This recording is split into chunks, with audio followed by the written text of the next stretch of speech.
The ocean is really, really deep. Deeper, in fact, than most of us realize. If you were to shave off all of the land, from the tops of every continent and island in the world, and fill up the ocean's deepest points with that land, then the entire Earth would be covered in an ocean 2 miles deep. 3/4 of our planet is already covered in water, though when it goes a lot deeper than just 2 miles. Let's start with a sense of scale. This right here is the size of an average human. This slightly larger is the size of an elephant, and this is the size of the largest ship ever built. The knock-neb is, with that in mind, start going underwater and see what we find out. The first milestone is at 40 meters below the surface, which is the maximum depth allowed for recreational scuba diving. A little further down at 93 meters is where the wreck of the Lusitania was discovered, which is interesting because the Lusitania itself is 240 meters long, which means that it sank in water shallower than it is long.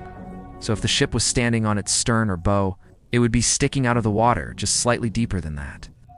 At 100 meters is where diving can become seriously fatal if you're not careful because of decompression sickness. But that didn't stop a man named Herbert Niche to accomplish the free diving world record at a depth of 214 meters. This guy swam down to this level with just one single breath.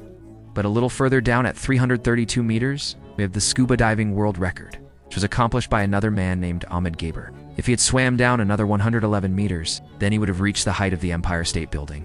If it was submerged underwater, and a little further than that, at 500 meters below the surface, we arrive at the maximum dive depth of blue whales. It's the largest creatures on the planet, and also the limit of the U.S. Seawolf-class nuclear submarine at 535 meters. We can witness the maximum dive depth of emperor penguins, and this is when we must bring up the intensity of water pressure at this level below the surface. The water pressure exerted on a person or the penguins would be roughly equivalent to a polar bear standing on a quarter. So further down the depths, at 830 meters, would be the height of the Burj Khalifa in Dubai, tallest building in the world. Once we hit 1,000 meters below the surface, we begin to enter the scary zone. Light from the surface can no longer reach beyond this point. So the rest of the ocean below is shrouded in permanent darkness. On top of that, the water pressure you would experience at this point would be about the same as if you were standing on the surface of the planet Venus, meaning that you would die very quickly. You would also meet the giant squid at this sea level if the water pressure didn't already kill you.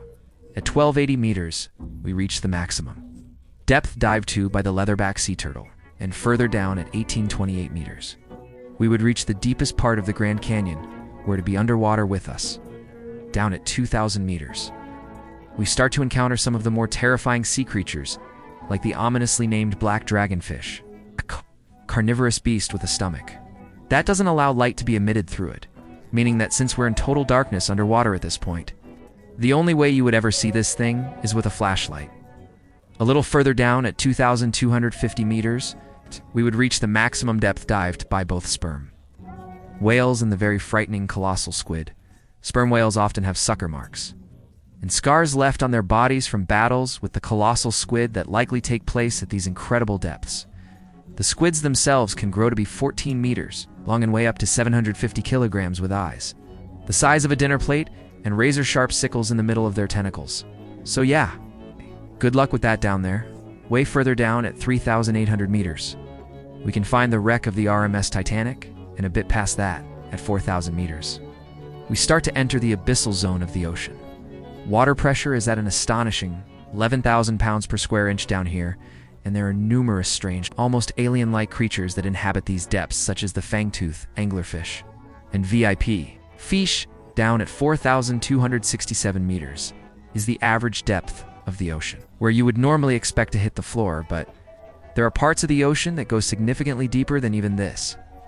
At 4,791 meters rests the wreckage of the battleship Bismarck, sunk during World War II, and way down at 6,000 meters is the beginning of the Hadal Zone, named after the underworld, Hades itself. The water pressure down at these depths can become 1,100 times what you would experience way back on top at the surface, which is roughly equal to an elephant balancing on a postage stamp or a single person, carrying the weight of 50 Boeing 747 jumbo jets. Down at these depths, you would be crushed immediately without any outside protection. But life still exists down here in various strange forms. At 6,500 meters, we reach the maximum depth that the DSV Alvin can dive to, a popular research submarine that helped to discover the Titanic way. Further down at 8,848 meters below the surface and we have arrived at the height of Mount Everest, where it to be upside down and placed underwater, and then way further past even that, at 10,898 meters. We arrive at the depth reached by James Cameron in 2012 during the Deep Sea Challenger mission. The deepest point in the ocean yet reached by humans was back in 1960, though, when two men named Don Walsh and Jacques Piccard reached a depth of 10,916 meters using their Trieste submarine.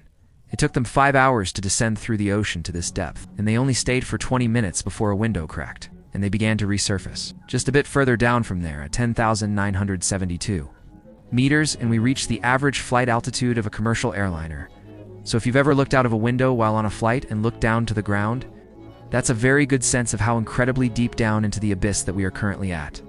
Finally, when we hit 10,994 meters, we have hit the bottom of the known ocean called the Challenger Deep right here on this map. It's just about 300 kilometers southwest of Guam Island. However, it is believed that there are almost certainly even deeper parts of the ocean than this, just haven't been discovered yet. It wasn't until 1997, after all, that the Serena Deep was discovered with a depth of 10,732 meters, making it the second deepest known point in the ocean. It is estimated that only about 5% of the ocean's floor has been accurately mapped, leaving the other 95% to be currently a mystery. It may be only a matter of time before an even deeper part of our ocean is found, and who knows what we may discover there. Asterisk.